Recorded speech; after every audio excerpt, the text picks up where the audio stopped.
Hoy estamos aquí con unos super aliados de la libertad religiosa, los medios de comunicación.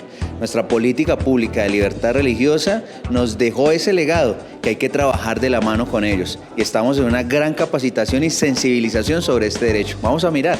¿Cómo te pareció la experiencia de hoy? Bueno, muy interesante porque uno como periodista tiene que tener un rol importante respecto a cómo informa a la comunidad. Es importante ser más neutral respecto a la información porque como uno comunica es como la gente se educa. Nosotros tenemos que tomar como más responsabilidad, en especial en el sector de libertad religiosa, para evitar que la gente tenga el derecho, crea que tiene el derecho de discriminar a estos sectores. Una experiencia muy fructífera en la cual nos sentimos nosotros por parte del comité muy bien llevados y nos sentimos con ese ánimo de seguir sirviéndole a nuestros hermanos. Me pareció espectacular ver cómo las iniciativas del gobierno para unir a todos los medios de comunicación y al sector religioso para poder proyectar esa imagen real de todo lo que hace el sector. Pudimos hablar en 3 módulos acerca de la libertad religiosa, de los desafíos que tenemos nosotros como entidad y también los medios de comunicación para dar garantía a que este derecho se proteja, que no haya más apología al odio.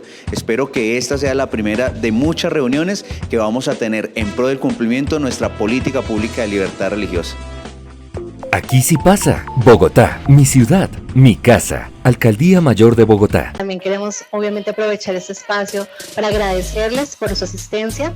Mi nombre es Dario Hormiga, soy periodista de la Secretaría de Gobierno de la Subdirección de Asuntos de Libertad Religiosa y de Conciencia y hoy vamos a hablar de un tema muy importante para la ciudadanía, para el país y pues en especial para nosotros como individuos, que es la libertad religiosa. Este encuentro también tiene un propósito muy importante y es poder conocer un poco más acerca de este tema. De hecho, lo titulamos Periodismo y Libertad Religiosa más allá de la noticia. Así que bienvenidos, esperamos que tengan un buen espacio y también aquí tenemos la idea es que podamos colaborarnos mutuamente. De esta manera, aquí ustedes pueden ver que en la mesa está asignada de tal forma que podamos también hacer nuestras memorias colectivas, así que los invitamos a que en cada momento de conclusión de pronto de cada módulo que vamos a presentar hoy, podamos hacer allí también consignar nuestras memorias ahí donde están pues asignados los puestos. ¿Listo? Bueno, queremos también dar la bienvenida obviamente a nuestra mesa de trabajo y también contarles que estamos hoy reunidos con medios de comunicación del sector religioso. También le damos la bienvenida a los medios de comunicación y los jefes de prensa de las alcaldías locales. Contamos también con nuestros líderes religiosos que vienen hoy también a interactuar con nosotros y de esta manera también quisiera presentarles a nuestra mesa de trabajo. Hoy estamos con el subdirector de Asuntos de Libertad Religiosa y de Conciencia, el doctor Julián Carvajal. Es administrador público territorial con una maestría en Control y Planificación Estratégica en Dirección General. Posee más de 13 años de experiencia en el sector público, destacándose por su liderazgo en gestión administrativa y desarrollo de las políticas públicas. Recientemente se desempeña como alcalde de Tunjuelito, donde impulsa diversas iniciativas en beneficio de la comunidad. Actualmente es el subdirector de Asuntos de Libertad Religiosa y de Conciencia, liderando estrategias clave para la promoción y la garantía de estos derechos fundamentales. También se encuentra con nosotros la doctora Flor Angélica Rueda, quien es abogada especializada en Derecho Electoral, con 25 años de experiencia en Derecho Corporativo, Administrativo y Comercial. Se desempeña como profesional encargada de los trámites legales y jurídicos de los procesos de la subdirección y también es la referente nuestra de la Ruta por la Libertad Religiosa, de Culto y Conciencia, así como del Comité de Libertad, del Comité Distrital de Libertad Religiosa. También se encuentra con nosotros la profesora Gina Reyes. Ella es docente y directora de Estudios Sociales de América Latina en la Universidad Nacional de Córdoba, Argentina, magíster en Sociología de la Universidad Nacional de Colombia, socióloga de la Universidad Nacional de Colombia y desde el 2014 es profesora de tiempo completo de la Universidad de La Salle. En la actualidad se desempeña como coordinadora de la línea de investigación La Religión en lo Público y la Formación en los programas de maestría y doctorado en Estudios Sociales de la Religión. También es investigadora del hecho religioso en el tema sobre el cual pues se poseen muchas publicaciones, entonces están con nosotros en la mesa de trabajo también, y se encuentra también el profesor José Luis Jiménez, quien también nos acompaña de la mesa técnica de universidades. De esta manera, pues queremos darle la bienvenida al subdirector de Asuntos de Libertad Religiosa y Conciencia, nuestro subdirector Julián Carvajal.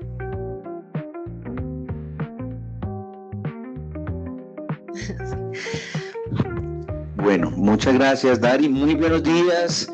Qué gusto que nos acompañen. Gracias. O sea, lo primero que yo les tengo que decir a ustedes es gracias por venir, gracias por acompañarnos, porque para nosotros el derecho a la libertad religiosa es un tema que nos apasiona, es un tema muy importante para nosotros, y cuando uno entra o cuando uno está en las entrañas del sector religioso, uno se enamora de este sector. Este sector para nosotros es un sector que enamora por sus obras sociales. Independientemente de las creencias, independientemente de los rituales de culto que tenga cada entidad religiosa, cuando uno trabaja con estas personas, con el sector religioso, uno se enamora del trabajo social, se enamora de ayudarle al prójimo, porque eso es lo que nos infunde a nosotros el sector religioso.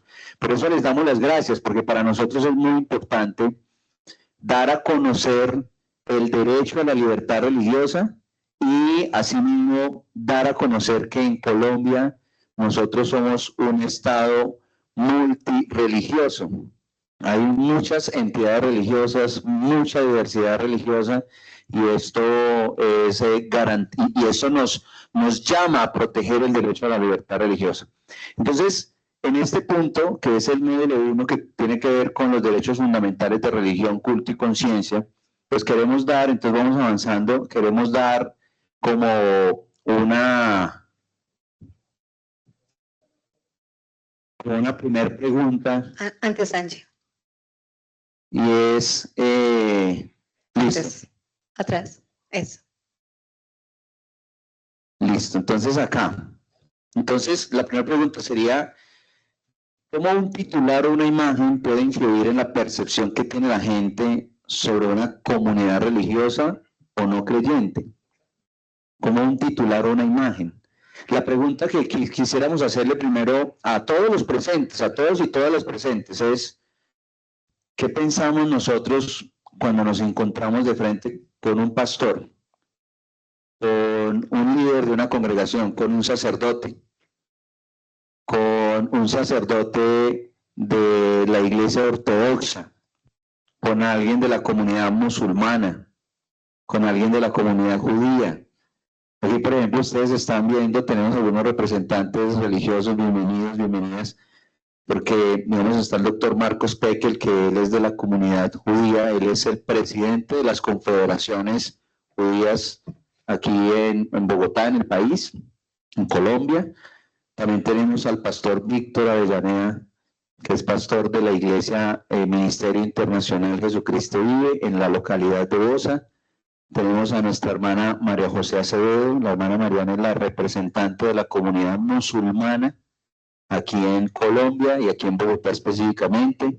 Tenemos al obispo Germán, que él representa la iglesia anglicana, y digamos también tenemos representantes de los espacios de participación. Bueno, también están de la iglesia anglicana. También tenemos el presidente del Comité de Libertad Religiosa del distrito, el vicepresidente.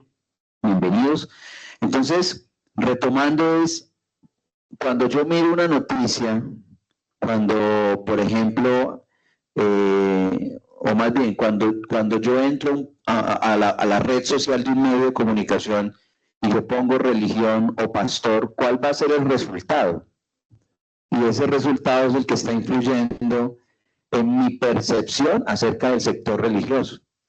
Entonces, un líder religioso me decía, a mí me da, hay veces miedo, temor, decir, mucho gusto, mi nombre es tal, soy pastor, porque hay una percepción en la comunidad de que el hecho de ser pastor, inmediatamente la ecuación es pastor y sinónimo de o estafa, o que me lavan el cerebro, o que soy un lavador de cerebros. Entonces hay un estigma que hemos venido notando que ha venido creciendo en Colombia, y es que casi que ser religioso, líder religioso, es ser una persona, discúlpeme la expresión, pero así lo hemos visto, un borrego.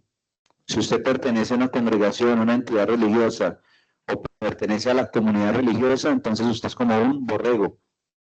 También hemos visto que hay burlas hacia las mujeres, por ejemplo, en el caso de las mujeres musulmanas, con su hermoso atuendo, ellas han sido víctimas de discriminación.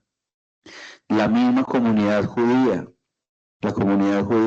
les han grafiteado sus lugares, sus sinagogas, la misma Iglesia Católica, aquí la Parroquia de las Nieves, el párroco nos decía, nos grafitean la entidad religiosa y nosotros no podemos hacer nada. Entonces, la pregunta sería, bueno, ¿qué percepción tenemos de las entidades religiosas? ¿Cuál es la percepción? Si uno analiza el holocausto nazi empezó con una apología al odio hacia el pueblo judío. Y esa apología al odio era empezar a través de los diferentes medios de comunicación que se tenían en Alemania a vender que toda la comunidad judía era una comunidad que no merecía vivir. Y por eso tuvo aceptación lo que hizo Hitler. Y esa aceptación no fue de la noche a la mañana, sino que tuvo unos procesos de décadas en las que se vendía a la comunidad alemana que había que, disculpe la expresión, exterminar. Y esos procesos no los podemos permitir que se repitan. Por ejemplo, yo hago un llamado muy efusivo y también de mucho carácter al presidente de la República, porque hemos visto que ha sido una persona que con sus palabras ha provocado un estigma hacia el sector religioso. Entonces, nosotros tenemos que defender, nosotros nos alertamos muchísimo, y ahora les vamos a mostrar unas encuestas, cuando la ciudadanía ha sentido también una discriminación por sus condiciones religiosas. Entonces vamos adelante en la presentación. Entonces, lo que nosotros queremos hablar respecto a esta problemática es, digamos, teniendo en cuenta que hay una problemática y un flagelo en materia de las libertades que tiene una persona para creer o no creer, porque la libertad religiosa y de conciencia, como lo dice aquí, es el derecho de toda persona a tener o cambiar o practicar una religión o no tenerla. ¿Sí? Cuando una persona dice que es atea, esa persona, nosotros trabajamos también con esas personas. Y nadie puede tener, o más bien nadie se puede sentir discriminado porque cree o no cree. Y eso es lo que trabajamos nosotros aquí en el distrito. Entonces, sigamos adelante en la presentación. Entonces, pues queremos como dar un poquitico un contexto aquí, unos hitos de lo que ha pasado en Colombia en la libertad religiosa. Ustedes recuerden que la Constitución de 1886 proclamó a Colombia como un estado confesional, adoptó una religión que fue la religión católica romana. Y durante un siglo y un poco más, el Estado colombiano adoptó esta religión. Por eso es que ustedes conocen, o por eso es que ustedes analizan y miran que la religión católica aportó mucho a la educación de Colombia, porque a donde no llegaba el Estado, la Iglesia Católica llegaba a lugares muy apartados del país, y por eso el Estado, a través de la firma del concordato, le permitía a la Iglesia Católica digamos, llevar a cabo procesos educativos en diferentes lugares de Colombia. También todo el trabajo social que hizo la misma Iglesia Católica. Hay una pregunta que en esto que hace unos días hacíamos, era ¿por qué la religión es obligatoria en las clases de los niños y de las niñas en los colegios?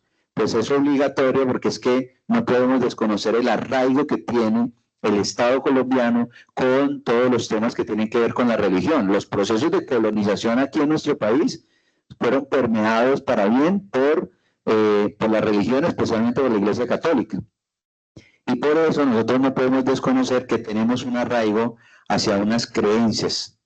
O en el caso ya cuando viene la Constitución del 91, en el que Colombia adopta ya ser un Estado que la Corte o la jurisprudencia definió como un Estado laico, porque la misma Constitución no lo precisa, pero sí adoptamos que es un Estado laico, es decir, que se respeta la libertad de creencias, pero no se adopta una religión. Solo que este tema de no adoptar una religión ha llevado a que se desvirtúe lo que significa no adoptar una religión por parte del Estado. Y entonces ahora casi que es un pecado, un delito, que el Estado trabaje con una entidad religiosa para llevar, por ejemplo, servicio social a las comunidades. ¿Y por qué pasa esto? Porque hay una apología al odio hacia el sector religioso. Entonces hay ciertas personas que empiezan a generar como que es un delito que si el Estado trabaja de la mano con el sector religioso, entonces eso no está bien porque el Estado es laico. Pero resulta que el Estado laico significa que Colombia no adopta una religión, pero no quiere decir que desconozca las religiones, sino que no adopta una religión, pero sí puede promover promueve que se le dé garantía a sus ciudadanos para que se les respete la libertad religiosa. Y lo que estamos tratando nosotros aquí es empezar como que se vino ese tsunami en contra de la libertad religiosa, esa apología, con comentarios, con cositas. Entonces nosotros aquí estamos tratando de detener todo eso. ¿Y cómo lo estamos haciendo? Lo que estamos haciendo desde la subdirección y todo en el marco legal es: no adoptamos una religión, pero sí venga y trabajamos de la mano mancomunadamente, sector religioso y Estado, en este caso Secretaría de Gobierno, Subdirección de Asuntos de Libertad Religiosa, para fortalecer el trabajo social que hacen las entidades religiosas. Las entidades religiosas son un actor estratégicamente, un gran aliado nuestro para cumplir los fines esenciales del Estado. Entonces, retomando, ya en el 91 pues vino la apertura, o más bien, Colombia ya no adopta una religión, Colombia garantiza la libertad de conciencia y de culto a través de los artículos 18 y 19, y en el 94 desarrolla lo que es el artículo 19, que es la libertad de culto a través de la ley 133, donde pues se le da las pautas de lo que es el derecho a la libertad religiosa. Y solo hasta el 2018, imagínense eso, desde el año 94 hasta el 2018, Colombia tuvo una política pública de libertad religiosa. Es decir, que alrededor de 14 años, a partir de la ley, estuvo el Estado sin direccionar sin direccionarla lo que significaba la libertad religiosa. Entonces esto genera que en 14 años hayamos perdido 14 años de lucha contra la apología al odio, y la apología al odio no solamente hacia quien cree, sino también hacia quien no cree. Es decir, que no haya un estigma. Si una persona manifiesta y dice yo no tengo creencia alguna, pues nosotros también tenemos que salir a proteger su derecho. Y luego, bueno, vienen los tratados internacionales que reafirman lo que Colombia piensa respecto a la libertad religiosa, y aquí en el 2018, a la par con la política pública nacional, pues sale la política pública distrital de libertad religiosa, que se centra en trabajar 3 objetivos grandes.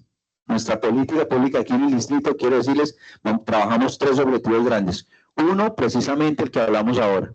Hay que eliminar cualquier asomo de apología al odio hacia quien cree o no cree. En eso estamos trabajando aquí en el distrito. Segundo objetivo, necesitamos garantizar el derecho a la libertad religiosa. Entonces, empezamos a trabajar sobre que los ciudadanos y las ciudadanas bogotanos y bogotanas se sientan que tienen una protección especial hacia la libertad religiosa. Quiero contarles un dato, como para que ustedes mencionen algo, y es que en el plan de desarrollo Bogotá Camina Segura, a través de la encuesta multipropósito se le preguntó a las personas por qué se han sentido discriminadas aquí en Bogotá. Y resulta que 44.000 personas manifestaron que se habían sentido discriminados por su orientación religiosa. Por debajo de la libertad religiosa, por debajo manifestaron las comunidades étnicas y manifestaron la comunidad LGTBIQ+. Es decir, que se vulnera más el derecho a la libertad religiosa que la discriminación a comunidades étnicas o a comunidades LGTBI aquí en Bogotá.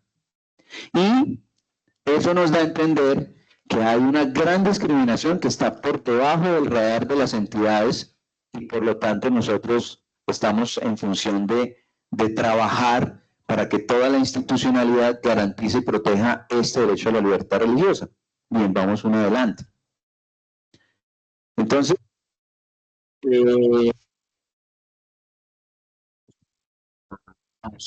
dirección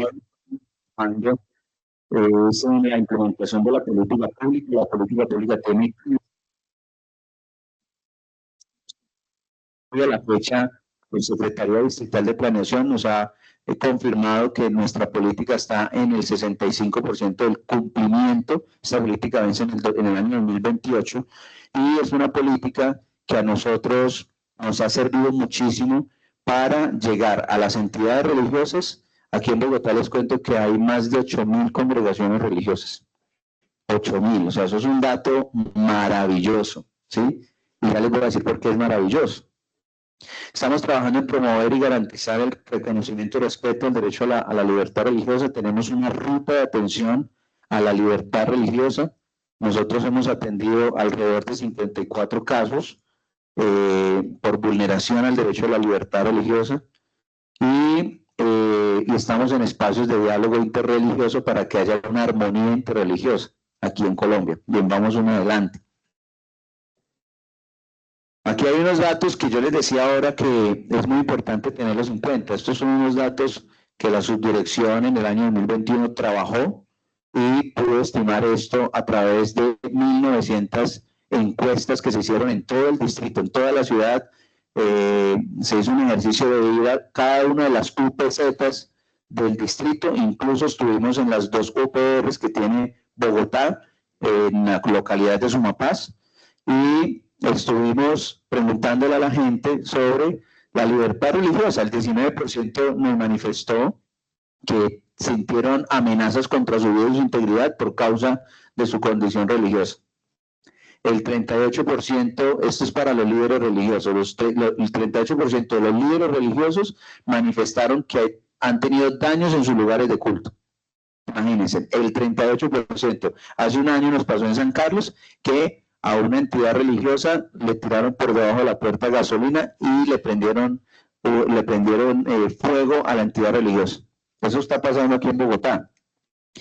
El 20% de los líderes y lideresas religiosas han manifestado sentirse discriminados por su vestuario religioso. El 39% considera que los medios de comunicación han presentado una información malintencionada sobre su comunidad. Y ahí es donde, digamos, ese es un dato que lo pensamos muchísimo para mostrarlo o no. ¿Y por qué? Porque no queremos que nadie se sienta mal, pero es una realidad.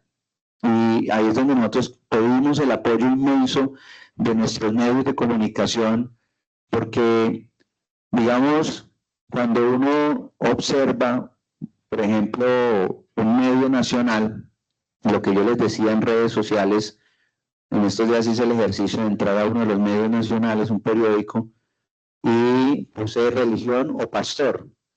Y de las 9 noticias que habían, 8 eran sobre estafa, abusos, o sea, como que hay casos que se han presentado lastimosamente dentro del sector, pero eso es lo que hacemos visible.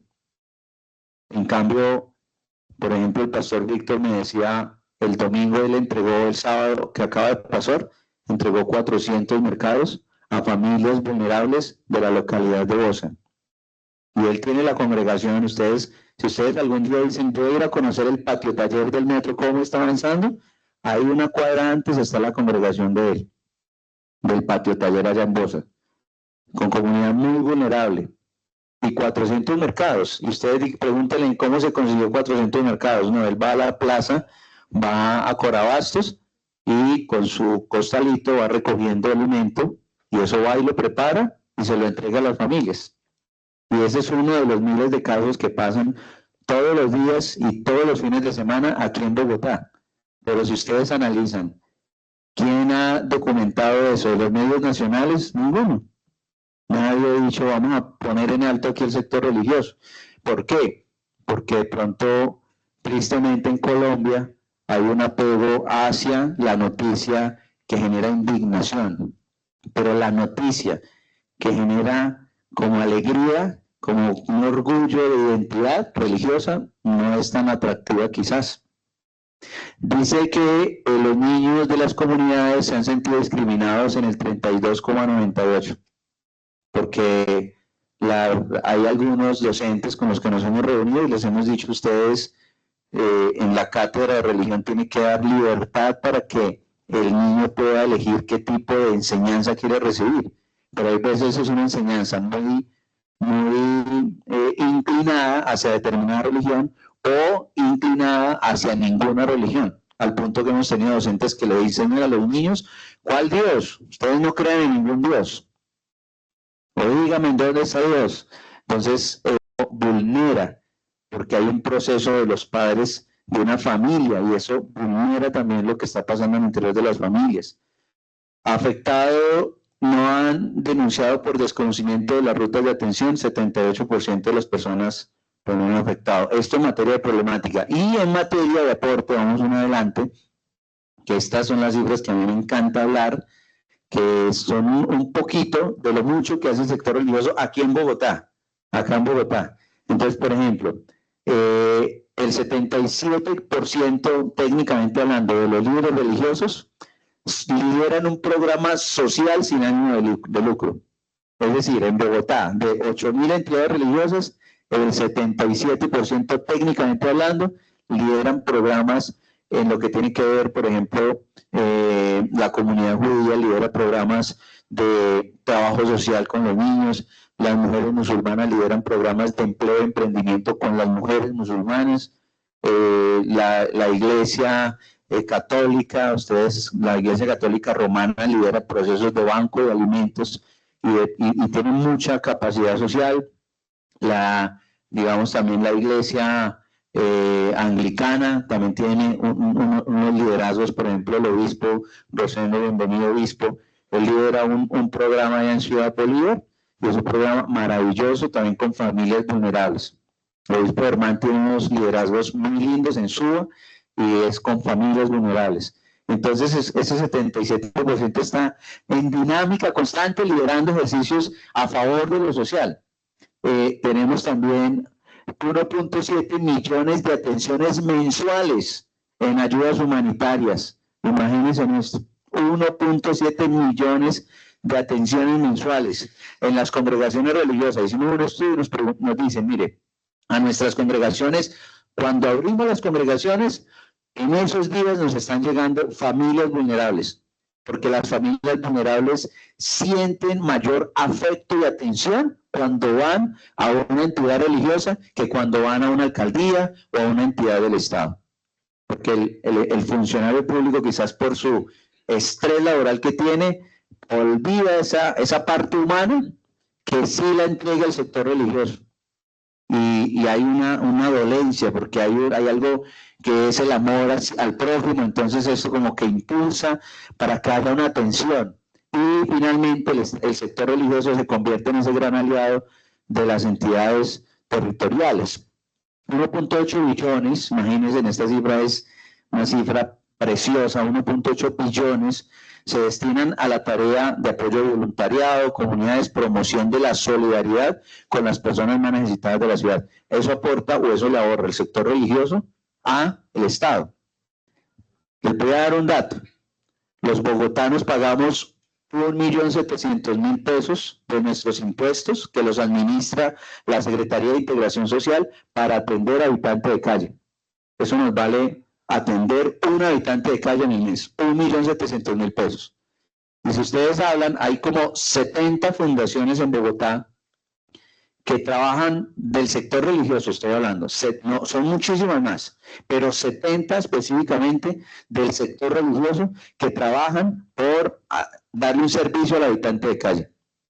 Y especialmente una fundación, la Fundación Omar Medina, que hablamos con ellos en estos días, nos dijo, ¿sabe cuánto me vale a mí? 300.000 pesos. O sea, yo me reduzco por persona 300.000 pesos el tal alimento, el atenderle, el resocializar, y son más efectivas las fundaciones del sector religioso que el mismo trabajo que hace la Secretaría de Integración Social. Y nos vale muchísimo menos, como 5 veces menos de lo que nos valen los impuestos a los bogotanos y bogotanas. 936 millones es el aporte humanitario del sector religioso mensual. Y, pues bueno, todas estas ayudas van enfocadas a población vulnerable. Eso me parece que esto es un dato que nos ayuda a entender un poco. Aquí estos dos datos contrastamos el flagelo que vive el sector religioso, un flagelo tremendo, pero también a pesar de la estigma que pueden sentir ellos, por el otro lado está, independientemente del estigma, siguen haciendo su trabajo, porque hay una palabra muy importante que ustedes y yo la conocemos, y es la vocación. Por ejemplo, el periodismo tiene una vocación de comunicar, de investigar, de indagar, de ir a conocer qué está pasando y comunicar. Es muy maravilloso. ¿Cuál es la vocación del sector religioso? Servir, ir a hacer jornadas, atender al más necesitado, promover la armonía, promover el amor al prójimo, en medio de ese es como el punto de encuentro de todas las entidades religiosas. Cada una tiene una doctrina, sí, cada entidad religiosa tiene sus doctrinas, sus prácticas religiosas, sus cultos, sí, eso es ya muy respetable, pero estamos hablando aquí desde ese aporte social. Y vamos uno adelante, creo que ya vamos terminando, como para, entonces digamos, la pregunta al ejercicio, después de conocer este contexto, lo que les invitamos a nuestros medios de comunicación es, bueno, ¿cómo podemos construir juntos un periodismo que garantice el derecho?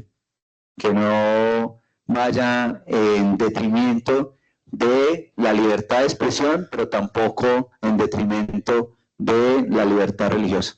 Era eso lo que queríamos hablar en este módulo, así que nuevamente les agradecemos su atención, en especial su servidor, Julián Andrés Carvajal. Muchas gracias, subdirector. Y bueno, pues continuando con nuestro módulo siguiente, la idea es que también vamos a hablar de una premisa muy importante para nosotros como periodistas, que es informar con respeto, creer con libertad. Este también es nuestro hashtag, por si quieren compartir algunas de sus experiencias en redes sociales. Y vamos a continuar entonces con el módulo 2, que enmarca el marco jurídico y los principios del periodista. Entonces, aquí iniciamos con una pregunta para nuestra doctora Flor Angélica Rueda. Doctora Flor Angélica. Cordial saludo. Bueno, doctora, ¿qué sucede con un medio que vulnera el derecho a la libertad religiosa? Hablando pues a propósito de todo lo que nos cuenta el subdirector, también podemos ir consignando ahí nuestras memorias, porque al final vamos a tomar una foto de nuestras memorias colectivas. ¿Listo? Entonces, adelante, doctora. Bueno, ¿sí me escuchan? Sí. Un cordial saludo para todos los medios de comunicación, el liderazgo, los medios de comunicación también de carácter oficial, de las instancias y de las entidades, y los medios de comunicación privados. Y gracias a ti por darme la oportunidad de compartir brevemente algunos aspectos que son fundamentales para nosotros. ¿Qué sucede cuando un medio vulnera el derecho a la libertad religiosa o el derecho al culto o a la libertad de conciencia? Se materializa un escenario de riesgo. Ese escenario de riesgo ha sido mapeado, como lo decía el doctor Julián en su intervención hace un minuto, a través de esa línea base, por denominarla de alguna manera, que se dejó sentada en 2021, en donde nos explicaba el doctor Julián que el 39.29% de los encuestados sentían que en algún momento los medios de comunicación no habían tenido equilibrio, y esa es una frase, una palabra que voy a estar utilizando mucho, no porque yo sea de mi propia cosecha, sino porque en Colombia, debido a esos escenarios de riesgo, el factor jurisdiccional, los jueces y en las diferentes instancias jurisdiccionales han tenido que entrar a mediar en este aspecto, en este escenario de riesgo, y se nos han generado muchos fallos de tutela, casi todos en su gran mayoría, en donde nos hablan del equilibrio, y lo vamos a ver más adelante. Esos escenarios de riesgo no solamente se dan en los medios más reconocidos, ¿cierto?, como las cadenas radiales, los programas de televisión, sino también en las redes sociales, que a través de sus plataformas hoy se han convertido en un espacio por excelencia y de fácil acceso a la divulgación del hecho religioso en sus diferentes matices, tanto lo positivo como lo negativo. En ese escenario de riesgo, nosotros vemos que hay algunas circunstancias que sí materializan ese riesgo, y las vamos a tocar con el mayor respeto, con todo el ánimo de construir, pero sobre todo ustedes están recibiendo información esta mañana. Así como nosotros recibimos información de los medios, ustedes hoy van a recibir información de nosotros con el fin de llegar a ese punto de equilibrio que se espera. Esos escenarios de riesgo podemos verlos representados en varios espacios, como los sesgos editoriales, en donde los medios de comunicación tienden a inclinarse hacia ciertas creencias o ideologías, dejando de lado u omitiendo otras creencias o simplemente a quien no quiere creer. El sensacionalismo en el abordaje de la noticia o del hecho noticioso, donde hablamos de ese amarillismo, creo que es el término que se utiliza comúnmente en el argot del periodismo, al explotar temas religiosos que generan controversia para subir los ratings, o generando una representación distorsionada o estigmatizante en algunos espacios respecto de ciertas religiones o creencias. La falta de neutralidad, y lo hablaba el doctor Julián en relación con la confesionalidad del Estado y, y el principio de neutralidad. Esa falta de neutralidad también se ve y se aprecia en los medios de comunicación, cuando los medios priorizan una sola creencia sin dar espacio a otras. Esto puede generar un escenario de riesgo que desinforma y que crea percepciones erróneas en torno a una determinada creencia o religión. También la propagación de discursos de odio. Lo vemos especialmente en las plataformas digitales. Esas plataformas tienden a facilitar la difusión de mensajes discriminatorios y violentos hacia grupos religiosos. Encuentran ustedes grupos en Facebook en donde se alimenta esa apología al odio que, como lo decía el subdirector, desde el primer objetivo y el más importante de nuestra política pública es disminuir justamente ese deseo de inducir a otros a generar violencia. Y la desinformación, donde a partir de rumores, porque lo hemos visto sobre todo en las plataformas donde a veces hoy se produce un hecho que es noticia en las plataformas, en Facebook, en algunas otras plataformas, en donde están sus sitios web, y al día siguiente uno mira, ingresa y dice, ve, están corrigiendo la noticia, están diciendo me equivoqué, porque de pronto se entra en un ambiente de superficialidad en el abordaje de las noticias, o no se tiene el cuidado y el rigor que sí se tiene cuando se abordan otro tipo de noticias de otra naturaleza. Y la falta de regulación, también sobre todo en las plataformas digitales, porque el periodismo que se desarrolla a través de los grandes canales y de la radio y demás, obviamente ya ha pasado por un proceso histórico, Dari, en materia de regulación ética, es una de las preguntas y de los interrogantes que nos vamos a plantear ahorita. Entonces, esa falta de regulación, sobre todo en redes sociales, hacen que el filtro para evitar los ataques en cuanto a la apología del odio en contra del sector religioso sea constante y permanente y no pasa nada. El único que filtra es Facebook desde sus instancias superiores, pero es una de esas lagunas que encontramos en materia de legislación en nuestro país. ¿Qué pasa cuando esos riesgos se materializan? Entramos a un segmento breve pero muy serio. Caemos en conductas típicas y antijurídicas, decimos los abogados. Con eso me refiero a los delitos. Y lo decimos como es, llamándolo por su nombre, porque ese escenario de riesgo bien puede devenir en la comisión de un delito y a veces simplemente no hay información respecto a esto. Yo les voy a mencionar brevemente 4 artículos. El artículo 201 del Código Penal colombiano que establece la violación a la libertad religiosa como un delito. ¿Quién lo iba a imaginar? Es decir, un delito tiene una conducta que se despliega con toda la intención positiva de inferir daño a una persona o a una entidad, en este caso, a un líder o una lideresa religiosa o a un ciudadano afín al sector religioso, pero también a su lugar de culto, pero también al que no cree. Y ese delito dice lo siguiente: el que por medio de violencia de cualquier tipo, especialmente la simbólica, que uno creería que es la más común, obligue a otro a cumplir acto religioso o le impida participar en ceremonia de la misma índole. Luego viene el 220, que es la injuria, el que haga a otro o a otra persona imputaciones deshonrosas, muy común, lo vemos en la ruta de atención. El artículo 221, la calumnia, el que impute falsamente a otro una conducta típica. ¿Qué es una conducta típica? Otro delito. El artículo 134b, el hostigamiento, es un término que nos van a escuchar muchísimo en la Subdirección de Libertad Religiosa porque lo vemos casi que todos los días. Y no se denuncia por la naturaleza del sector religioso, por esa bondad que hay y por ese anhelo de servir y de seguir incursionando donde no llegan los brazos del Estado.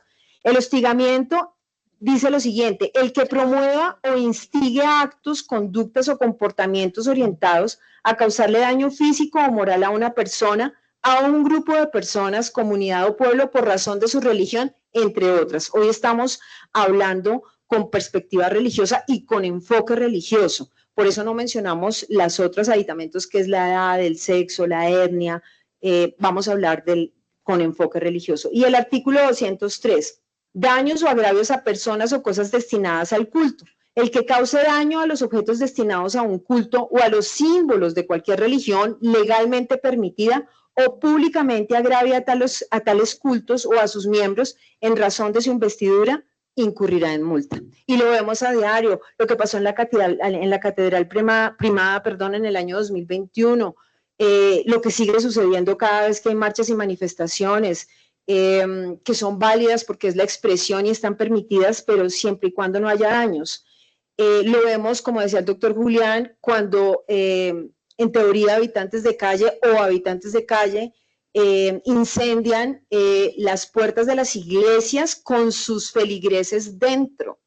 Es dramático lo que está sucediendo y desde la subdirección religiosa es algo que el doctor Julián se ha ocupado mucho de hacer con mucho detalle, es entrar en articulación con la Secretaría de Integración Social para evitar que estos hechos sigan ocurriendo. Entonces, encontramos cómo esos escenarios de riesgo sí se materializan en delitos. Y ya hay otras circunstancias que son las conductas discriminatorias. ¿Qué es discriminar? Es tener un sesgo, es tratar sin equilibrio a una comunidad, es tratar de manera desfavorable a una persona debido a sus creencias, a sus prácticas o a sus afiliaciones religiosas. Negarles oportunidades laborales simplemente porque profesan o no profesan una religión. Increíble que todavía haya entrevistas laborales donde le digan a la persona: ¿y usted qué religión tiene? ¿Cierto? Excluir socialmente, acosar o estigmatizar a alguien porque profesa o porque no profesa una creencia. Siguiente, Angie. Gracias. Siguiente. Y ya para terminar, en este proceso de investigación, porque todo tiene que tener un soporte y un fundamento, y lo que les estoy compartiendo hoy tiene un sustento, Y precisamente son esos fallos de tutela más conocidos en Colombia que nos han llevado a ver que en efecto es verdad y es real que cuando caemos en ese escenario de riesgo y en esos sesgos al tratar el hecho noticioso o el hecho religioso en el marco de la noticia, sí hay sanciones y sí hay casos reales. Entonces voy a empezar por hablar de la sentencia T-124 de 2021, en donde la Corte Constitucional determinó que un mensaje oficial transmitido a través de un medio de comunicación oficial, en donde la vicepresidencia de la República de ese entonces consagró al Estado colombiano a una deidad religiosa puntual y específica, vulneró el derecho a la libertad religiosa. La Corte Constitucional ordenó que el mensaje fuese eliminado, pero de una manera bastante radical. Subrayó la importancia del principio de neutralidad estatal en materia de libertad religiosa. Una sentencia importantísima en el medio periodístico, conocida, aunque el número de la sentencia adjudicado en el juzgado, que tuvo conocimiento de ella, no lleva este nombre, se reconoce como la sentencia de tutela o el fallo de tutela 060, se lo recomiendo, es bien interesante. Ese fue promovido por un juzgado sencillo del circuito, el juzgado 28 laboral del circuito de Bogotá, que se centró en la transmisión. Cristian Andrés Leal Contreras instauró una acción de tutela contra dos canales muy famosos, el canal RCN y el canal Caracol, diciendo que se le estaba violando el derecho a la libertad religiosa porque se transmitía la Eucaristía católica en la programación dominical, y argumentaba que esto vulneraba el derecho a la libertad de cultos porque se estaban usando los canales de manera indebida, especialmente el espacio electromagnético de radiodifusión. Ese caso generó todo el debate del mundo, sobre todo por los pesos pesados que son estos canales de comunicación y porque se esperaba que, siendo un juzgado de menor rango que un tribunal, que una corte, fuese a tener un fallo poco equitativo, pero no fue así. En este caso, las entidades que estuvieron involucradas defendieron su programación como parte de su derecho a la libertad de expresión, alineada a algo bien particular. Decían ellos que esa era la tradición cultural colombiana. Este fallo generó una incógnita, pero obligó a los medios de comunicación a tener un equilibrio entre la forma en que publicaban la noticia y en ser más inclusivos en sus espacios de radiodifusión, ese equilibrio entre la libertad de culto y la libertad de prensa.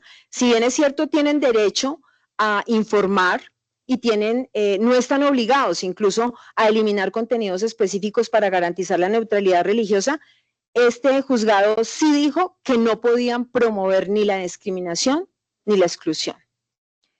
Encontramos otra sentencia, que es la SU 274 de 2019, en la cual estuvo involucrado el canal Noticias 1, en donde un ciudadano se divulgó una información relacionada con él en cuanto a su vida privada y a su creencia religiosa, y allí él argumentó que se vio afectada su honra y su buen nombre. De la misma manera, la Corte abordó la ética periodística y los límites en la libertad de expresión respecto a los derechos fundamentales, en este caso a la libertad religiosa. Encontramos muchos fallos en ese sentido que nos muestran cómo no hubo un abordaje adecuado. Siguiente, Angie. Pero también queremos hablar de cuándo hay abordajes adecuados para concluir este módulo. Y tenemos un caso muy reciente, muy cercano, que nos conmovió a todos, no solamente a los que estamos por fuera del espacio periodístico, sino a ustedes también, a los medios de comunicación, y fue la muerte de la familia de Pastores Lora en Lorica, Córdoba. Allí se abrió un amplio cumplimiento, en Aguachica, perdón, César. Se vio, gracias, los medios hicieron un amplio cubrimiento, estábamos día a día siguiendo con pasión qué pasaba con esta noticia y qué iba a suceder al fin. Allí se vio que si bien se destacó la conmoción social y las infinidades de hipótesis en torno al crimen, se le dio un manejo ético importante por parte de los medios de comunicación porque trataron el caso con respeto hacia las víctimas, resaltaron su labor social y, por supuesto, emplearon por primera vez en la noticia el enfoque religioso, que es la lucha del sector religioso, que no hay enfoque religioso, y lo hicieron por primera vez. Entonces, si bien es cierto, causó muchísimo dolor, lo hicieron de una manera adecuada. ¿Qué pasa cuando vemos el abordaje siguiente, por favor? Adecuado versus el abordaje inadecuado. Llega la ruta por la libertad religiosa de culto y de conciencia a Bogotá.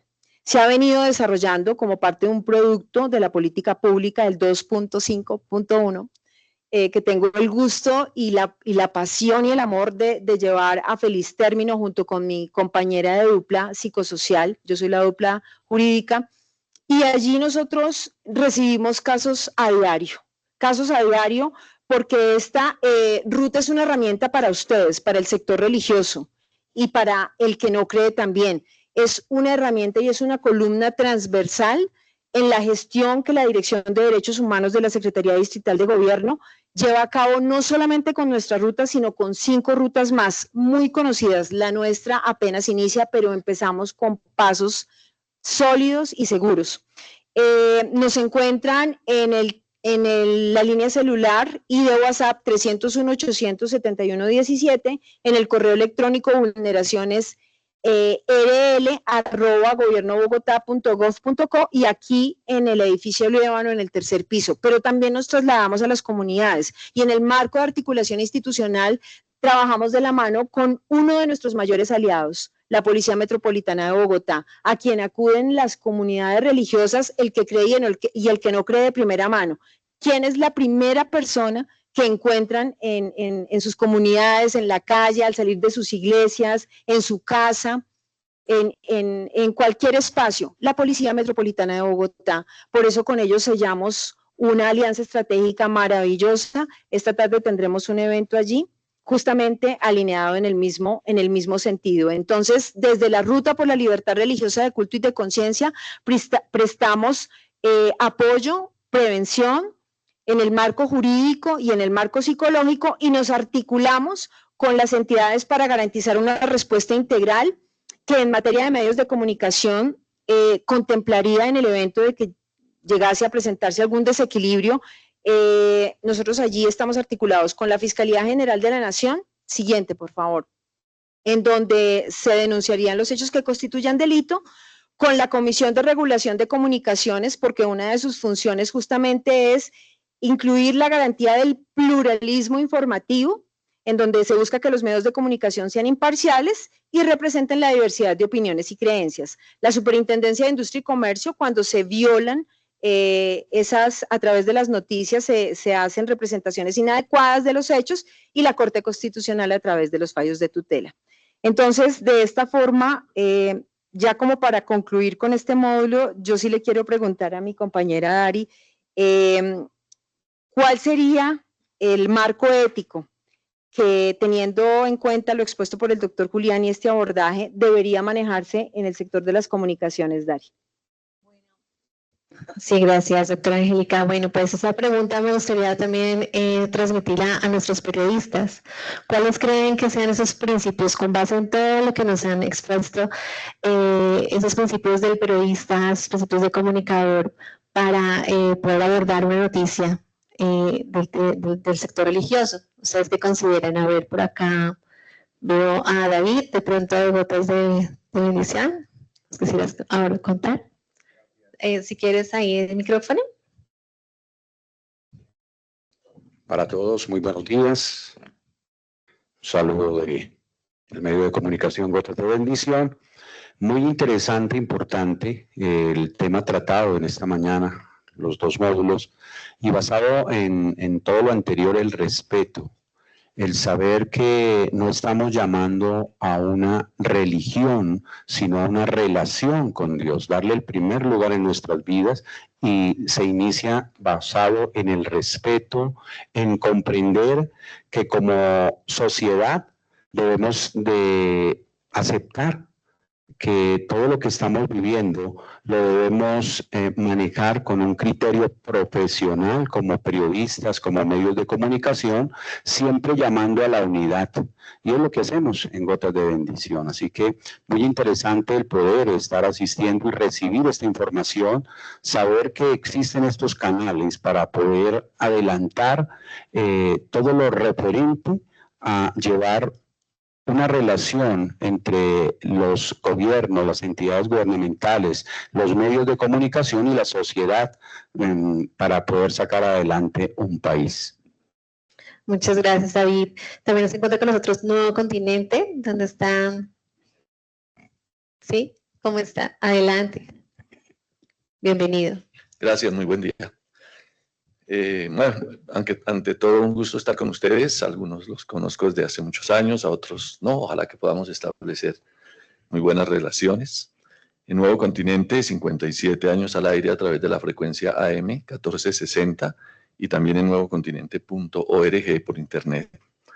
Estamos a la orden, ¿no? En lo que podamos servirles, con mucho gusto. No sé si hay alguna pregunta específica. Sí, la pregunta es de pronto esos principios del periodista para abordar esos temas del sector religioso. Bueno, nosotros estamos haciendo énfasis básicamente en enseñar la verdad. Pues claro, ustedes me pueden decir que eso será según nuestro punto de vista, pero pues el Señor Jesucristo lo dijo a los judíos que habían creído en Él: si ustedes permanecen en mi palabra, serán verdaderamente mis discípulos, conocerán la verdad y la verdad los hará libres. Entonces, ¿cómo entiendo yo esto? Pues lo comparto. Cuando el Banco de la República, el 31 de marzo de 2016, sacó el billete de 100.000 pesos, también sacó unas pautas y unos subpuntos sobre cómo identificarlo. Entonces, básicamente, si uno sabe identificar el billete auténtico, ya no se preocupa por el falso, porque rápidamente lo va a identificar. Ahora, en este caso, pues lo que hacemos es compartir ciertas verdades, por ejemplo, y no más. No estamos diciendo que somos los poseedores de la verdad y diciendo que este o el otro no, sino que simplemente nos enfocamos en esto. Por ejemplo, si hablamos del tema del trabajo, entonces ahí está digamos, el tema que enseña la Biblia. La Biblia enseña en el capítulo 2 de Génesis, por ejemplo, que antes de que el hombre pecara tenía que trabajar, porque dice la Biblia que Dios lo puso en el huerto del Edén para que lo labrara y lo cuidara, y además que puso a Adán a ponerle nombre a los animales. Entonces enfatizamos esa verdad, la bendición del trabajo. Cuando Medardo Guzmán compuso El Negrito del Batey y luego se hizo famoso a través de Alberto Beltrán, pues yo creo que tiene una concepción equivocada, ¿no? Entonces, a veces utilizamos ilustraciones como estas, pero básicamente nos enfocamos en enseñar, por ejemplo, eso, la bendición del trabajo y cómo, en cierta forma, como un legado de Lutero, generó la revolución industrial y todo. Entonces nos enfocamos en eso sin estar echando o señalando a otros como que están equivocados o algo así por el estilo. Bueno, muchas gracias, claro que sí. Muchas gracias. Bueno, la verdad es que tenemos, este tema es un poco extenso, pero que quisiéramos como agilizarlo un poco contándoles acerca de nuestro marco ético. Digamos que hay muchos códigos y manuales de ética que conocemos como periodistas. Uno de ellos, digamos, es la Declaración de Principios sobre la Conducta de los Periodistas de la Federación Internacional de Periodistas, que enfatiza la responsabilidad de los periodistas en defensa de los derechos humanos, por ejemplo. En Colombia, en el caso de Colombia, tenemos algunos como el Código de Ética de la Federación Colombiana del Periodista, que destaca la importancia de informar sin sesgos, sin discriminación, protegiendo los derechos fundamentales. Como lo decía también la doctora Flor Angélica, la idea es que podamos también entender un poco cómo viene este marco de libertad. O sea, que aunque tengamos nosotros una concepción, una creencia, una convicción, por ejemplo, en el caso de nuestro sector religioso y los medios del sector religioso, que siempre tenemos como un énfasis, obviamente, desde lo religioso, también podamos abrirnos al tema de otras creencias. Y esa también es la invitación de hoy.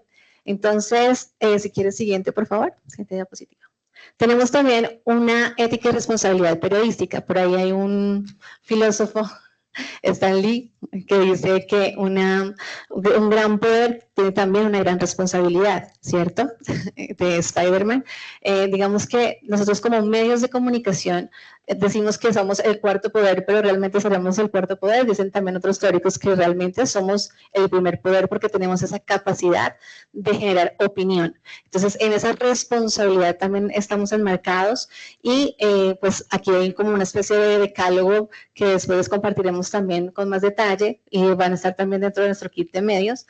Hablamos de no promover los discursos de odio, la transparencia en la información, el compromiso con una sociedad informada, el respeto a la diversidad religiosa, la protección de fuentes de confidencialidad, que ustedes lo conocen muy bien, una buena cobertura, que puede influir también en la percepción de las políticas públicas y bueno, la percepción social de la diversidad religiosa. Siguiente, por favor.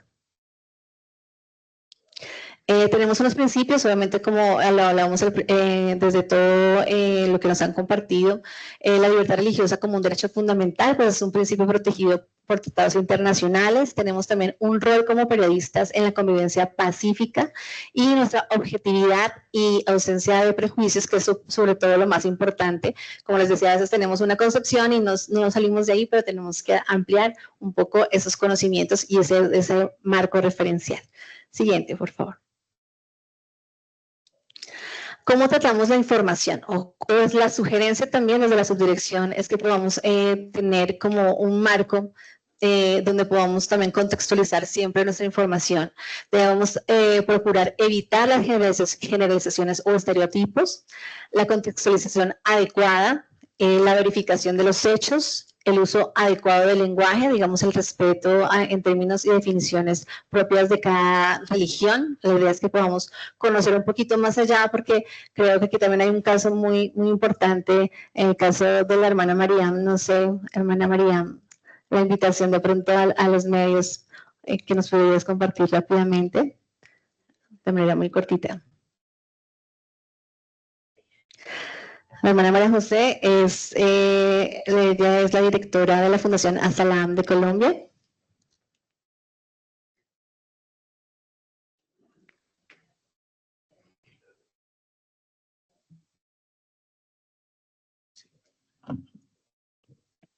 ¿Aló? Ahí, listo. Bueno, asalamu alaikum, que las paz y las bendiciones de Dios sean con todos ustedes. Primeramente, pues muchísimas gracias al subdirector y a todo su equipo de la Subdirección de Asuntos Religiosos por permitir este espacio súper importante para nosotros como sector religioso, que nos haya dado la oportunidad de tener cercanía con los medios de comunicación y hablar todo el tema de la libertad religiosa y los derechos que tenemos nosotros los líderes religiosos.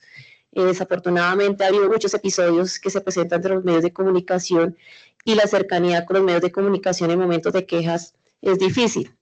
Yo traje pues aquí unas pequeñas palabras como de recomendación y consejo para los medios de comunicación. En nombre de las mujeres del sector religioso, especialmente a aquellas que pertenecemos a comunidades minoritarias y que hemos experimentado discriminación e intolerancia debido a la manera en que se comunican ciertas noticias. Queremos dirigir unas palabras a los medios de comunicación que nos acompañan hoy en periodismo y libertad religiosa, más allá de la noticia. El periodismo tiene el poder de construir puentes o levantar barreras. En el contexto de la libertad religiosa es un papel crucial para garantizar una sociedad informada, respetuosa y libre de prejuicios. Sin embargo, hemos sentido o somos testigos de cómo ciertos enfoques noticiosos han contribuido a la estigmatización de comunidades de fe, reforzando estereotipos y generando percepciones erróneas que afectan nuestra seguridad, dignidad y derechos fundamentales. Por ello, hacemos un llamado a los medios de comunicación para ejercer su labor con responsabilidad, ética y compromiso con la diversidad religiosa del país. En ese sentido, queremos compartir algunas recomendaciones. Primero, verificación y precisión. Antes de publicar noticias sobre comunidades religiosas, asegúrese de contar con información verificada y de fuentes confiables dentro de dichas comunidades. La desinformación puede generar daños irreparables. Segundo, evitar la generalización y el sensacionalismo. No todas las personas de una fe piensan o actúan igual. Eviten titulares o enfoques que refuercen estereotipos o asocien negativamente a una comunidad entera por las acciones de unos pocos. Tercero, representación equitativa. Incluir voces de mujeres y líderes religiosos de diferentes credos de la noticia ayuda a construir una narrativa más amplia y representativa de la diversidad de creencias en Colombia. Cuarto, respeto a los símbolos y prácticas religiosas. La manera en que se presentan los símbolos religiosos en los medios pueden afectar la percepción pública y en algunos casos aumenta la discriminación. Es fundamental tratarlos con respeto y con contexto adecuado. Quinto, promoción del diálogo y la convivencia. Más allá de información sobre conflictos, los medios tienen la oportunidad de visibilizar iniciativas del diálogo interreligioso, convivencia pacífica y aportes de las comunidades de fe del bienestar social. Sexto, el enfoque de los derechos humanos. La libertad de religión o creencias es un derecho fundamental protegido por la Constitución colombiana y tratados internacionales. Es importante que los medios contribuyan a su protección en lugar de ser un vínculo para la intolerancia. Apreciamos el interés y compromiso de los medios que participan en este espacio. Su labor tiene el poder de construir una Colombia más justa, plural y respetuosa. Confiamos en este diálogo de fortaleza del periodismo como una herramienta de defensa de los derechos y la dignidad de todas las comunidades religiosas, especialmente aquellas que han sido históricamente marginadas. Gracias por escuchar nuestras voces y ser parte del cambio. Que Dios los bendiga.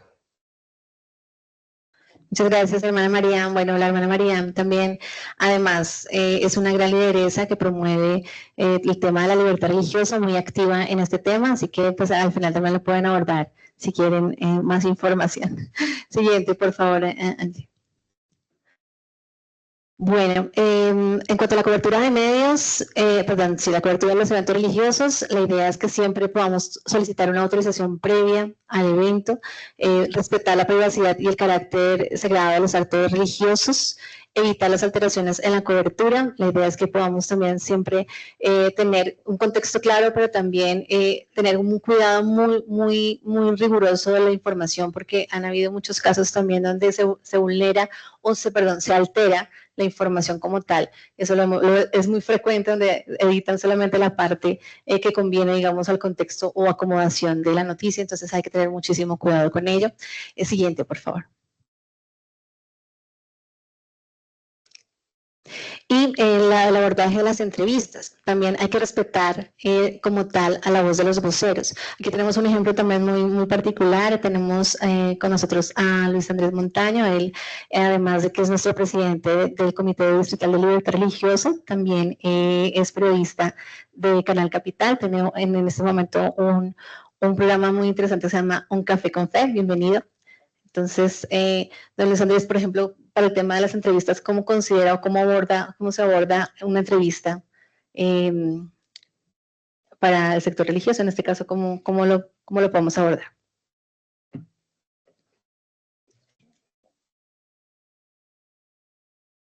¿No? Pienso ser yo. Ya aprendí. ¿Sí? Ah, bueno. Creo que sí. Bueno, buenos días para todos los colegas y para los miembros de la administración distrital y de la academia. No, este espacio interesante, sencillamente la experiencia personal como director y presentador del programa Un Café con Fe, precisamente este espacio surgió como espacio pionero en la televisión pública para visibilizar precisamente esos derechos fundamentales de la libertad de conciencia, la libertad de culto y obviamente pues la libertad de expresión. Personalmente pues uno aplica esos principios periodísticos de confrontar siempre las fuentes, de no hacer un espacio religioso, digámoslo. Nosotros visibilizamos los líderes religiosos, el aporte social, etcétera, pero digamos no tocamos ni promocionamos temas doctrinales, a diferencia y con el respeto que merecen otros medios que pertenecen a comunidades religiosas. Canal Capital es un canal público, por ende pues tenemos que dar todas las garantías tanto para el que cree como para el que cree. y abordamos son temas coyunturales, temas de interés o transversales en materia de confrontar precisamente nuestras fuentes y dar la participación a la pluralidad. Pues creo que varias gente ha visto el tipo de programas. ¿Qué opinan, por ejemplo, los líderes religiosos de tal tema? ¿Qué opina la gente en la calle? Entonces es una pluralidad de cosmovisiones y de respeto. Creo que estamos aplicando la Constitución y ese es el deber ser. Básicamente eso. Muchas gracias, don Luis Andrés. Pues sí, muy interesante también este programa y los invitamos a todos a verlo.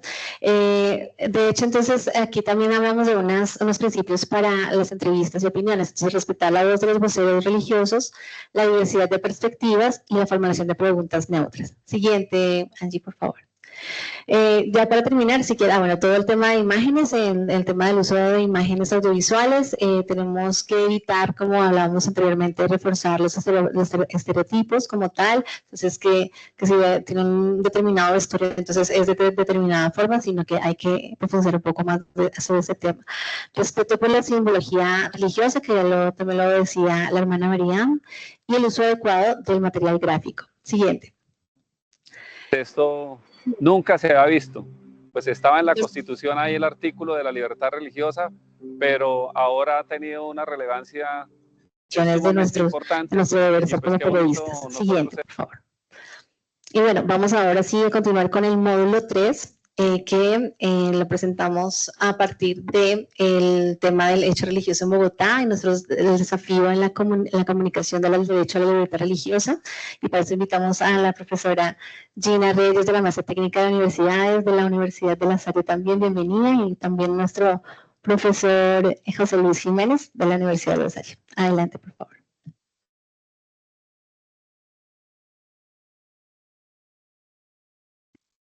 Bien, buenos días para todas y para todos.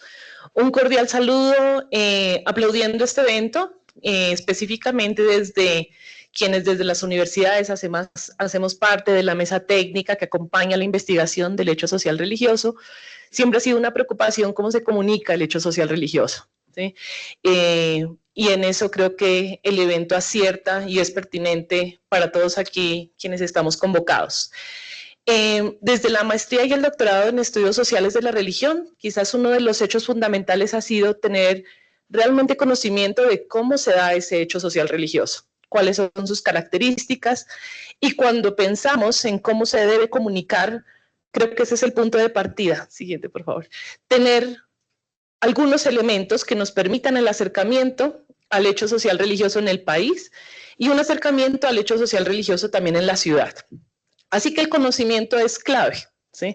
Poder estar informados para que efectivamente la comunicación sobre que se dan noticias religiosas o que aparecen en los canales de comunicación, pues sea una información verídica y que efectivamente podamos establecer allí fuentes. Simplemente esta primera diapositiva es para plantearles, somos un estado que religiosamente es diverso, ¿sí? Y creo que es un elemento de partida para comunicar. Esta es la encuesta nacional de diversidad religiosa, año 2019. Tenemos ahí una carencia importante en términos de información que se tiene a nivel nacional. En la actualidad el DANE ofrece una encuesta que permite datos a nivel nacional, pero efectivamente es una encuesta que tendría que hacerse ya en por el Departamento Administrativo Nacional de Estadística de una manera más precisa y con mayor continuidad en el tiempo. Eso nos permitiría, por ejemplo, a nosotros tener análisis longitudinales que permitirían entender el hecho religioso históricamente, que también plantea aquí necesidades, ¿no? Que para poder hacer una comunicación efectiva. Siguiente, por favor. En el contexto de la ciudad de Bogotá, fíjense lo interesante que resultan estas dos fotografías que tenemos. La primera corresponde a la medición precisamente de la Encuesta Nacional de Diversidad Religiosa del año 2019, donde plantea, por ejemplo, que las personas encuestadas se autoidentificaron como católicas en un 48.5% de quienes fueron encuestados en Bogotá. La encuesta se llevó a cabo a nivel nacional con 11.000 personas. Y el estudio que se hizo a partir de la subdirección y en el cual nosotros apoyamos la parte analítica con respecto a la identidad religiosa, pues ofrece unos datos que de alguna manera disienten del anterior, donde se plantea que los encuestados, que efectivamente fueron 1903, como lo mencionaba el doctor Julián anteriormente, plantean el 79% como una población católica. Los datos son disímiles. ¿Sí?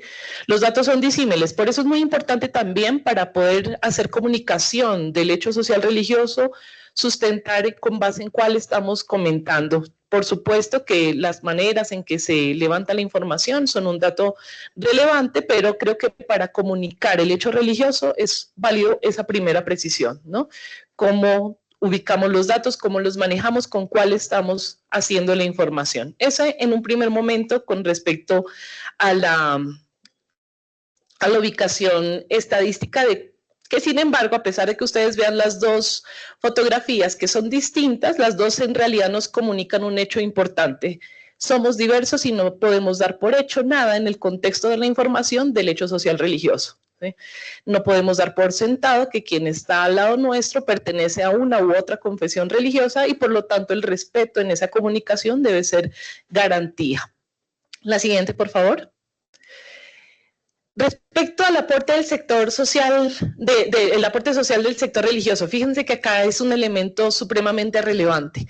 Cuando uno escucha comunicación sobre el sector religioso, casi siempre es una comunicación negativa. A pesar y sin embargo de que la religión hace parte de todas las personas en el mundo, a pesar de que usted se considere creyente o no creyente, ¿sí?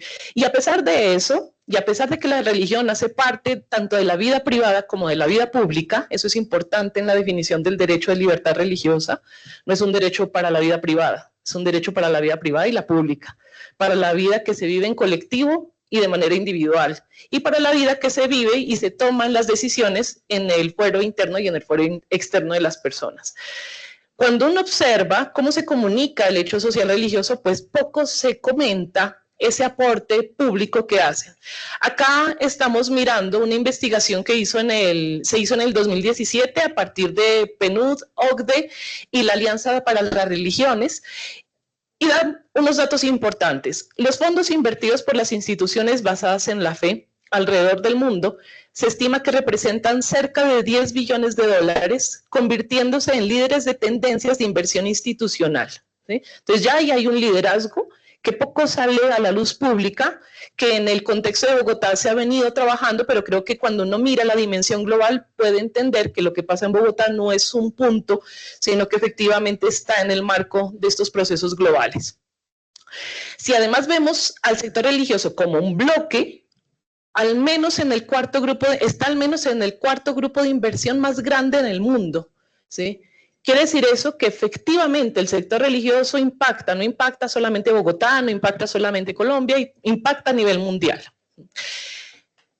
Un dato relevante, sin embargo, siempre nuestra labor desde la academia también tiene que girar alrededor de mostrar que es un dato importante.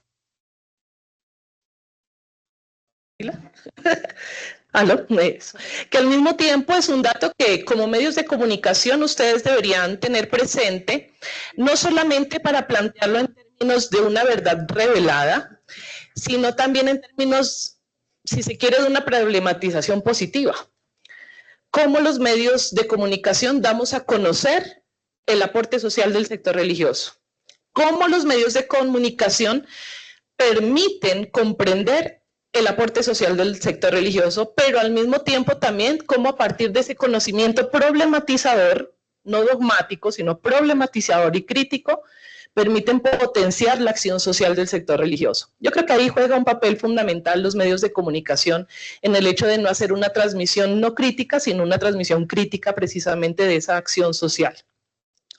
Ahora bien, la labor social humanitaria, por supuesto, ha llegado a personas que carecen, que están desposeídas, que en alta vulnerabilidad, en contexto de conflicto, y eso ha hecho también pensar que quizás allí las comunidades religiosas tengan un papel más allá de lo que les hemos adjudicado.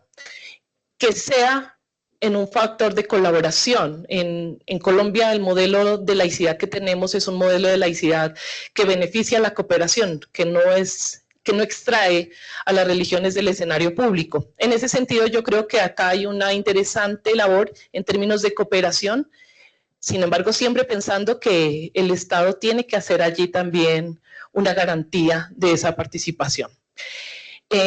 Con respecto a los medios de comunicación, es muy importante que ustedes sepan también que el sector religioso a nivel mundial cuenta con más estaciones de radio, más canales de televisión que los que cuenta toda la Unión Europea en su conjunto, ¿sí? Produce más libros, más periódicos, más revistas que cualquier otra red a nivel mundial, ¿sí? Eso hace que también haya interés o deba haber interés por la manera en que los medios de comunicación abordan el hecho religioso. Insisto, crítico, consciente, con conocimiento adecuado, pertinente. No implica eso aceptando todo, sino precisamente reevaluando y proponiendo elementos para su análisis. Siguiente, por favor. Bueno, creo que estas dos que siguen las presentó de alguna manera el doctor Julián para mostrar que efectivamente hay un liderazgo también en Bogotá del sector religioso para programas sociales. Siguiente, por favor. Y que sin embargo, a pesar de llevar a cabo estas acciones sociales, pues hay una importante vulnerabilidad que se siente por parte de ellos. Cuando se les pregunta a los ciudadanos, no a los líderes, sino a los ciudadanos, la mayor vulneración que sienten respecto a sus diferencias de credo, dicen provenir de algunos vecinos o de algunos amigos, es decir, del sector más cercano con el que se relacionan. Cuando se le pregunta a los líderes religiosos, la vulneración mayor proviene de los medios de comunicación.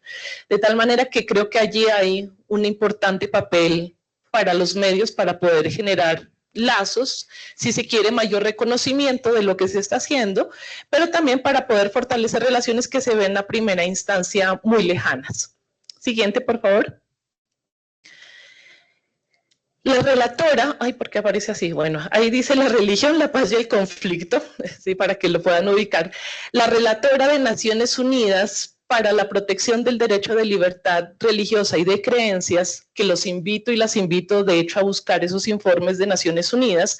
Hay unos informes de Naciones Unidas muy interesantes precisamente para libertad religiosa, otros informes de la relatora que hacen alusión a los discursos de odio y otros informes de la relatora que hacen alusión precisamente a los aportes a la paz. Me quedo mejor con estos dos últimos. Los primeros elementos que se destaca a partir de lo que la relatora encuentra en todas sus trayectorias a nivel mundial que se hace a partir de esta institución internacional es plantear que si bien hay una ambivalencia de las religiones respecto a sus posibilidades de conflicto, les explico en qué consiste esa ambivalencia. Uno puede decir, y en general, uno escucha, las religiones son conflictivas, las religiones generan conflictos. Ante esa afirmación, lo primero es decir, ninguna religión es violenta per se, ni las religiones son violentas per se. Sin embargo, como atañen a lo profundo del ser humano, probablemente es de donde se mueven los más importantes argumentos para que probablemente se genere tensión. En ese sentido es ambivalente, ¿sí? En el sentido de que no es violenta por sí misma, pero podría llegar a generarlo. Importancia de los medios de comunicación. Verificar cuándo lo es y cuándo no, ¿sí? Porque lo que se puede decir, y aquí está con nosotros la hermana María José, fácilmente uno escucha el Islam es violento, ¿sí? Y en ese sentido yo creo que no hay ninguna religión violenta. Sí, no hay ninguna religión violenta. Lo primero que los medios de comunicación deberían hacer, y comparto plenamente la enunciación previa de la hermana María José, es plantear especificidades, ¿sí? Seguramente aquí no podemos decir que en algún momento no han sido una de las variables de la violencia, lo sabemos, ¿sí? Pero no se puede hacer esa generalización. Segundo, la religión puede ser una fuente de inspiración y utilizarse para promover la no violencia, para promover la paz.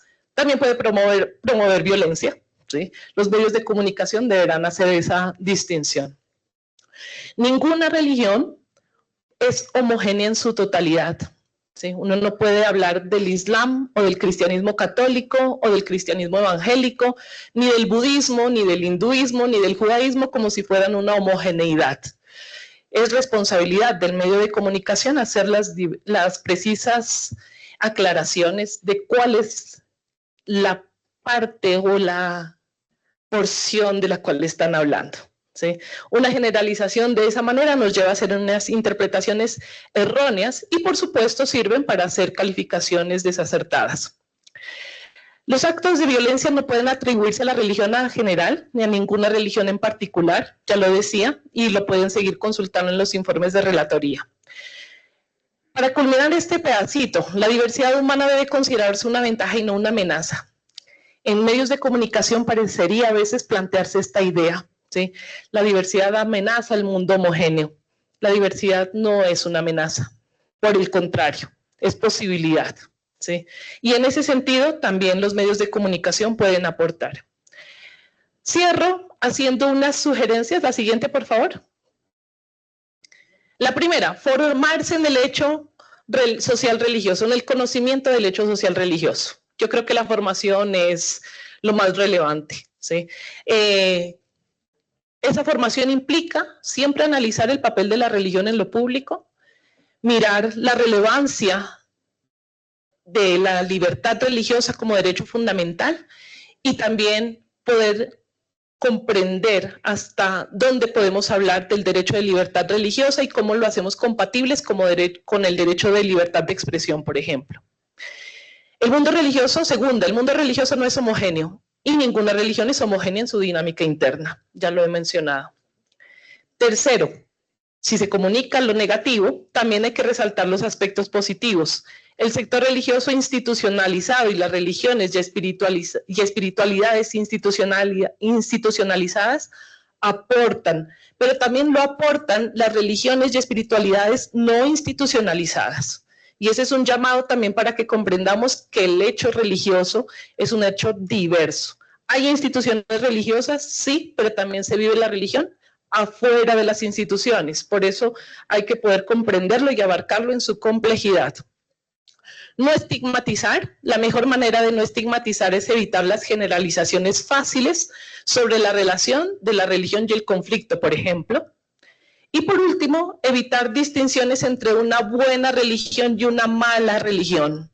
Los medios suelen hacer este tipo de jerarquizaciones que van en contra de la protección del derecho de libertad religiosa y perpetúa prácticas de discriminación y de desigualdad. Agradezco mucho este espacio y las invito y los invito a que sigamos reflexionando sobre el hecho social religioso y su comunicación acertada.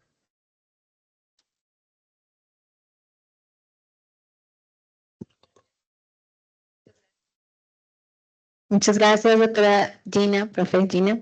Tenemos, además de pues la capacitación, respectivamente van a ser certificados. La idea es que ahorita también les vamos a contar un poquito más de ese tema de la certificación y también una invitación muy especial.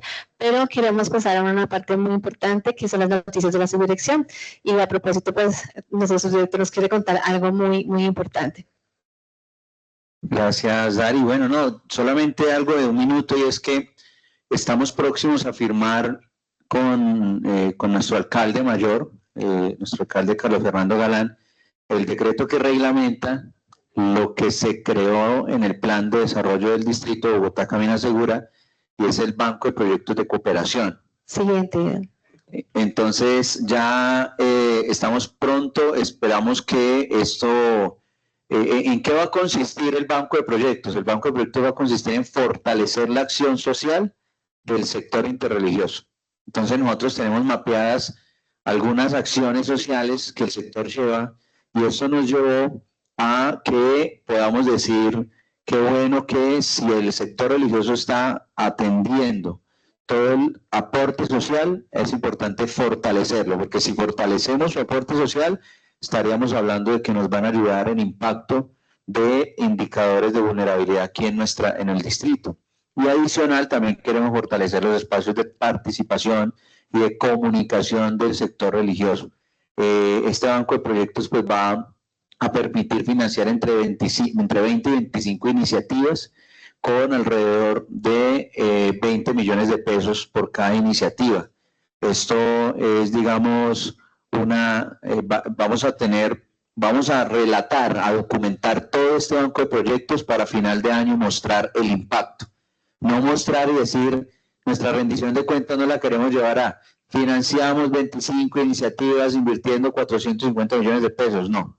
Sino que queremos, es decir, con 450 millones de pesos más el aporte del sector religioso, logramos este impacto. Impactamos en tantas familias, impactamos en tantas comunidades, se logró atender casos incluso de, no sé, de desnutrición, de violencia intrafamiliar, casos de habitante de calle. Entonces, este banco de proyectos pues va a ser, digamos, el Ministerio del Interior ya generó unas iniciativas en el año 2022, si no estoy mal, y nosotros hoy estamos trabajando directamente un banco de proyectos de cooperación y los estaremos invitando para su gran lanzamiento. Esperamos que sea un evento muy protocolario, muy bonito, que ustedes nos acompañen y esperamos contar también con la asistencia de cada uno de ustedes. Entonces, era eso, Dari. Muchas gracias, subdirector. Bueno, también tenemos una invitación muy especial que creo que es la razón también, otra razón de ser de este encuentro, es que queremos invitarlos a conformar el Círculo de Medios de Comunicación para la Libertad Religiosa y de Conciencia. La idea es que podamos tener este círculo como una red de colaboración de periodistas, obviamente pues tanto del sector religioso como medios nacionales, distritales, comunitarios, alternativos, y queremos hacerles esa cordial invitación. Siguiente, por favor, Angélica. Siguiente. La idea de este medio es que podamos fortalecer la difusión, la información pues veraz, relevante a la diversidad religiosa, que también puede promover las políticas públicas, las iniciativas del sector religioso, y bueno, esta es una de las noticias que vamos a tener. Sí, adelante. Hola, ¿cómo están? Mucho gusto, mi nombre es Ana.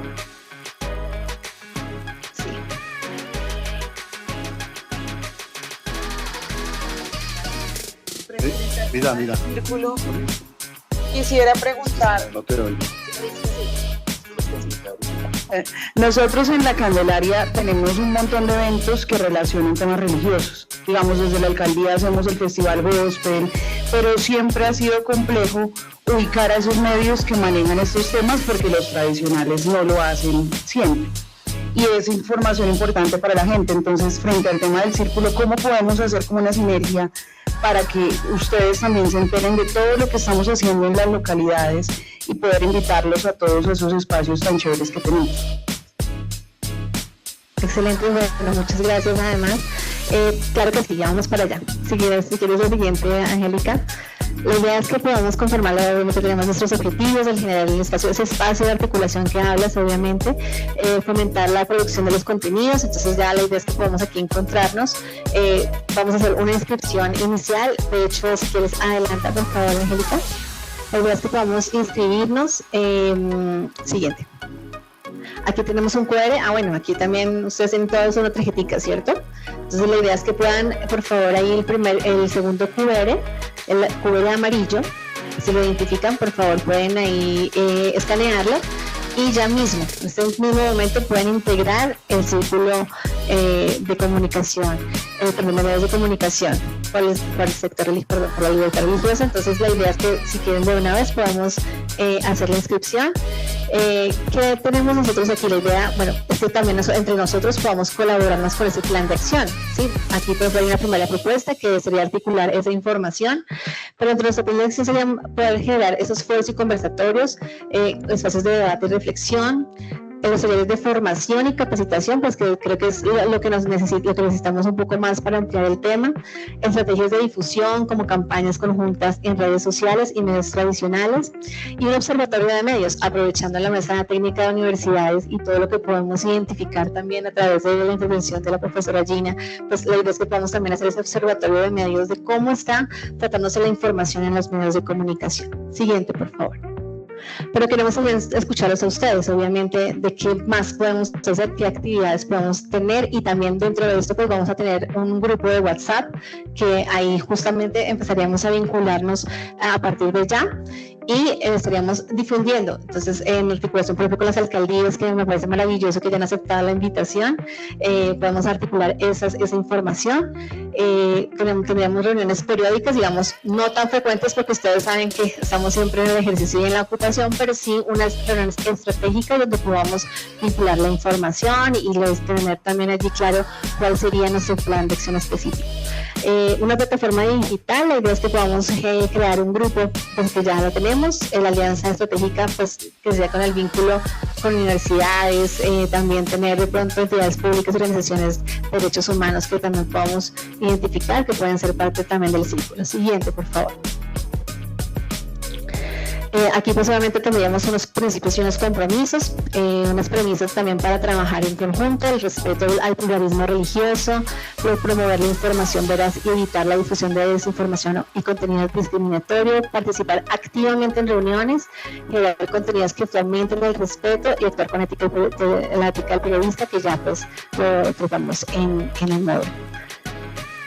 Y bueno, pues entonces aquí ya, ¿quiénes ya hicieron su inscripción? ¿No? Sí, ya que no les ha funcionado. Pues de pronto saben por qué. De pronto saben, de pronto tienen correo Google, tienen el correo en Google, en Gmail, normal. No, es el QR amarillo. ¿Sí? Estamos en el amarillo. Si algo, por favor, las compañeras nos pueden acompañar, nos pueden apoyar con que de pronto puedan hacer la vinculación, inclusive ustedes pueden escanearla y si tienen entonces de una vez. Aquí al final también vamos a tener, ahorita ya vamos a salir, vamos a tomar un refrigerio y allí hay un área de carnetización. ¿Sí? Entonces ahí también podemos hacer la inscripción, si les parece bien. Entonces vamos a una vez, quienes se inscribieron pueden ya tomar su carnet digital y también vamos a poder tomar allí un laboratorio, que es muy importante también que podamos abordar dos temas que son si ustedes han sido alguna vez vulnerados en el tema en su credo, digámoslo así, y también cuál sería nuestro rol de comunicadores para poder garantizar el derecho. Entonces también los invitamos ahorita en unos 2 minuticos afuera. ¿Alguien más tiene alguna pregunta? ¿Alguien más tiene alguna solicitud por parte del Círculo de Medios? Sarina, ¿todo claro? Listo, bueno, pues queremos agradecerles entonces por haber estado con nosotros en este espacio. Estamos muy contentos de poder contar con ustedes y bueno, pues ya los invitamos entonces a la parte de afuera, al refrigerio, la carnetización de una vez si quieren y también el laboratorio de medios de comunicación. Muchas gracias, un aplauso para ustedes.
¿Cuál es la vocación del sector religioso? Servir, ir a hacer jornadas, atender al más necesitado, promover la armonía, promover el amor al prójimo. Cada entidad religiosa tiene sus doctrinas, sus prácticas religiosas, sus cultos. Eso es ya muy respetable, pero estamos hablando aquí es de ese aporte social.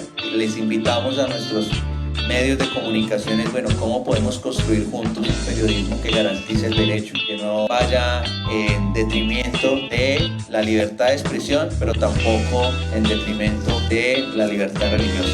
Independientemente de las creencias, independientemente de los rituales de culto que tenga cada entidad religiosa, cuando uno trabaja con estas personas, con el sector religioso, uno se enamora del trabajo social, se enamora de ayudarle al prójimo, porque eso es lo que nos infunde a nosotros el sector religioso. Por eso les damos las gracias, porque para nosotros es muy importante dar a conocer el derecho a la libertad religiosa y asimismo dar a conocer que en Colombia nosotros somos un estado multireligioso. Hay muchas entidades religiosas, mucha diversidad religiosa.